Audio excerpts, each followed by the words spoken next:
Hello, hello, hello. Oh, trying to fix my screen here. I think I paused. Okay. So, my hot topic right now, I always choose something that's super relevant for me, and that is going through recovery of narcissistic abuse, emotional abuse, trauma, recovery, all of that. Tate and I have talked about this a lot, especially on our podcast. Narcissist is such a huge buzzword right now. But I don't think it's to be taken lightly. We want to just throw it around, and anyone who suddenly seems slightly selfish or who is an asshole is a narcissist. Not true. Not true.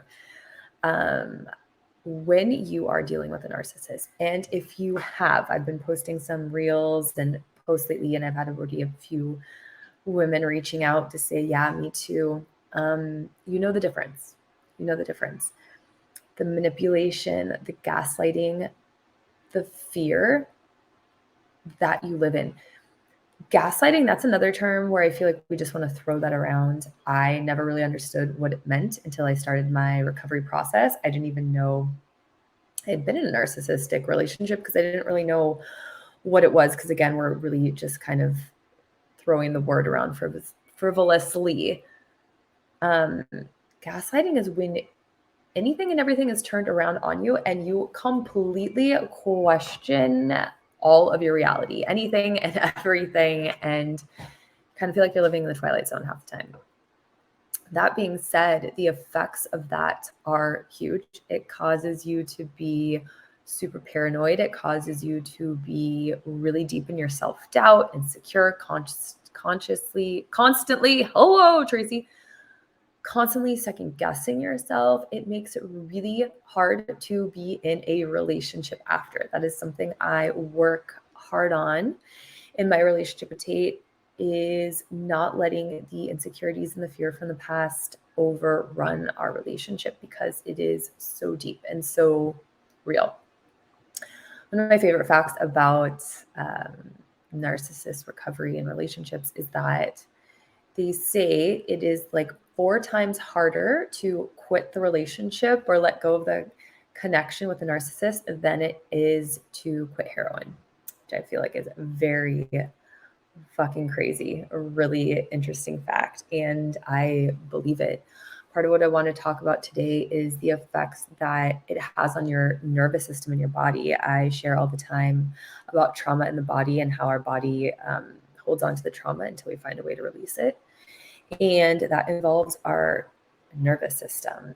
That kind of keeps us in this constant state of fight or flight. You're just in this permanent survival mode. So when you have that constant, when is the other shoe going to drop, looking over your shoulder, being worried, being in fear, not being able to trust, physically you could feel the effects.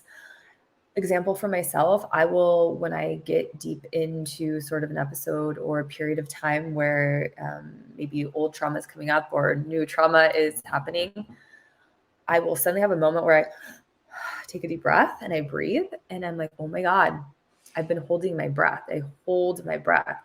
So we can actually breathe while holding our breath, if this makes sense. When we are breathing just from our chest, from here up, it's basically survival breathing. So it's almost like all day you're just in a, but you're not really breathing. You can see how you're holding at the same time as taking a breath. So I'll catch myself and actually have a full belly breath and be like, oh my God, I haven't been breathing, which makes perfect sense, right? Because survival mode is that, goes back to caveman days, right? It's the looking over my shoulder, is the saber-toothed tiger going to eat me, running for my life constantly, always in survival, always on the run. So it makes sense that you're doing this, breathing. And if you notice things like that, it's a way to catch yourself, to see that you are still holding trauma. You are in the middle of it. A lot of times we think we moved away from it, but what we're really doing is disassociating, because it is too much. It's too much for us to handle. Maybe you've been convinced so much that you're crazy that you're not trying to handle it because you think you made it up. You're not validating the experience. And that is when you need a support system. That's when you need to have friends to talk to, a community that has been through this, a coach, a therapist. When I go into the trauma response, like I kind of had a moment where I woke up this morning on top of the beat, like, oh, I'm breathing today. I was like, oh, wait a minute. I'm in reality now. It's like I snap back into reality, because when you disassociate, it takes you away from the fear. You're not having a rational outlook of what's going on. And if you've been through this probably makes so much sense to you. And it's like, oh, yes. I had a situation the other day that just put me into this really fear-based mode. I was completely dysregulated, all of that. And once I got there, I didn't understand that I was there, because that's the disassociation. I'm not going to let you see that you're here, because we're helping you hide out for a minute so you can calm down and collect yourself. And when I popped out of it, it was like, oh my gosh, everything that I was just feeling fear about, all the manipulation, all the things that had been put into my head, none of them are real. None of this is real. It's just a fear that I'm holding on to. And it's the old fear that I used to hold when I didn't know that I was in control of myself, when I didn't know that there was a way out. I think when we're in it, we feel like we are just trapped, like there's no way out. This is just what it is. This is as good as it gets. And we just have to figure out how to be here. And that's the survival mode. So my purpose here right now is to just shed some light on what's happening. One, so you don't feel like you're alone. Two, so you understand, because again, when you are in this full body reaction, it really is hard and difficult to see the light at the end of the tunnel, to understand why you're feeling so much fear, to understand why, again, you might not even be breathing. Digestion shuts down when we're in fight or flight. Maybe you have a stomach ache all the time. Maybe you feel like you have lost your appetite. Maybe you feel like you put on a lot of weight, which could happen because when your nervous system is in that state, you actually don't digest. You're actually just holding on to food. You're holding on to calories because, again, you're in this frozen, I need to run for my life mode. You don't have time to sit there and digest the lunch that you just had. It's just sitting there. So oftentimes we start gaining a lot of weight. We're not really sure why. That puts even more stress on us. We're now feeling bad about ourselves. Tying back into something for me that has been so helpful and something I just jumped back into that I want to share a lot about is my fitness and my health routine. I went through years of my life when I was younger and I had an eating disorder where, working out and fitness was purely to try to be skinny and try to look good in my clothes. And that changed midway through my life when I started the healing journey, where it became about getting strong. The stronger I felt in my body, the stronger I felt mentally, the stronger I felt emotionally, the stronger I felt to stand up for myself and use my voice and be who I truly was. The better I started eating. I used to literally eat lean cuisines and spray butter that I would pour out of a bottle to toast every day. When I started putting good foods in my body, even the last year, Tate has turned me on to, like, I always tried to be pretty healthy and pretty good, but really to a really holistic way of living, mind, body, soul approach. So we do herbs for anything that ails us. Also, if you know my sister and all of her somatic biz, we also are always looking at a different level of what the issue is. Why am I not feeling good today? It's also emotional response. So what thoughts am I putting into my body? Do I just have an earache because I just went swimming? Or do I have an earache because of XYZ? There is an answer to everything. You have a hangnail, I promise you, there is an answer to why you have the hangnail. It's mind-blowing. Some amazing books out there that could detail it all out for you. But anyways, back to where I was. I'm such a tangenter. But so putting the good things in my body, putting the good thoughts in my head, working out, all of these things which might seem superficial have been such a catalyst for me for my healing, because they also ground me.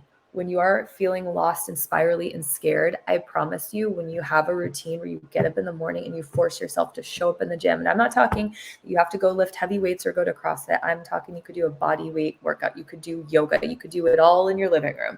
But it's the having yourself go and do it. I need to do this because I promised myself I was going to do it. You start building this muscle in yourself of confidence, of believing yourself, of seeing that you could do big things and seeing that you could do things even when you don't want to do them, and seeing that you're stronger than you even thought that you were. It all starts to build again. And then you add nutrition. I'm going to put some good things in my body. All of this too, believe it or not, is helpful to your healing, is helpful to helping with your nervous system. Because when you're focusing on what's in front of you, it also brings you to the present moment. So even having to go show up to your workout, you can't be busy thinking about the abuse, worrying about what's going to happen later or anything like that, because you're here right now. Add in the physical motion of the workout. Now you're actually in your body, moving your body. And believe it or not, you could be moving out trauma and emotions in your body while you're doing your workout without even knowing it. Again, back to your nutrition. If you are just, I'm going to go to fast food all the time, it's a mindless effort to go sit in a drive-through and put some shit into your body. If you're really going to think about what you are going to eat today and you're going to be really mindful, again, if you're putting some good stuff in there, it's a loving gesture to yourself. I picked out the good ingredients for my salad. I got the organic chicken. I cooked it myself. So I'm taking care of myself. I'm nurturing myself. And again, all of that is causing you, forcing you to be in the present moment. I'm presently cutting this chicken so I don't cut my finger off. It's these tiny little things that are actually taking us away from the worry of the future, what's happening, or focusing on the past, all the shit that did happen, because you're sitting here in the moment. These tiny little things help us stay present. I'm gonna wrap this up because it's getting long. But so oftentimes, if you think about it, when you're in depression, you aren't eating, or again, you're eating shitty food, or you're just laying in bed all day, or you're sitting on the couch and you're not moving. Perfect example. So you don't have to be present to lay on the couch and watch TV or scroll or order and have Uber Eats bring it to you, right? There doesn't have to be any thoughts. You're not bringing your mind out of it. You're not bringing your body out of it. And you're staying stuck in that trauma. So for me, when I feel ungrounded or wobbly, or I catch myself in these moments, I always focus right back into those things. And again, it's the purely knowing I'm even taking care of myself reminds me that I'm worth it and that I could do it. So I hope that's helpful. If this resonates with anyone, drop a comment, send me a DM. We're still offering our 7-day free program to get back connected with yourself. We are offering it towards couples, but it's for anyone. It is a personal journey. It's a journey together. It's just the journey back to self. It's journey back to grounding. It's the journey back to feeling good. The more good you feel, the better you feel, the more confidence that you have to move forward, to tackle whatever it is you're trying to do, especially if you're trying to heal. I wanted to just do a quick zoom out, but that didn't work because, yeah. Okay, bye.